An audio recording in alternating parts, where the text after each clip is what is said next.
অনুরাগের ছোঁয়া ধারাবাহিকের গল্প একেবারে জমে উঠেছে।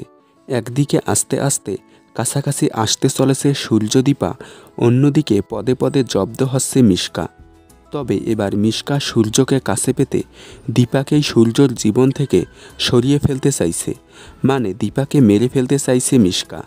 মিশকা দীপাকে মারার জন্য রাস্তায় গাড়ি দিয়ে ধাক্কা দিতে যায়, ঠিক তখনই সূর্য এসে দীপাকে ধাক্কা দিয়ে সরিয়ে দেয়। আর ধাক্কা দিতে গিয়ে সূর্যর অনেকটা চোট লেগে যায়। তখন দীপা আশেপাশের লোকদের সাহায্য নিয়ে সূর্যকে হসপিটালে নিয়ে যায়। তারপর মিশকা হসপিটালে এসে বলে, কি করে তোর এত বড় অ্যাক্সিডেন্ট হলো সূর্য? দীপা মিশকাকে দেখে সন্দেহ করে, মনে মনে বলে, গাড়িতে থাকা মহিলার শাড়ি আর মিশকার শাড়ি তো এক। তখন দীপা মিশকাকে বলে, তুমি কি করে জানলে ডাক্তারবাবুর অ্যাক্সিডেন্ট হয়েছে? তারপর লাবণ্য সেন সেখানে আসলে মিশকাকে দেখে বলে, তুমি এত রাতে এখানে কি করছো?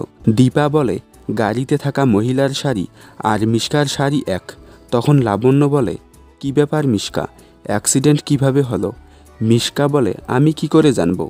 লাবণ্য বলে, তুমি না জানলে পুলিশ কিন্তু খবরটা পার করে নেবে।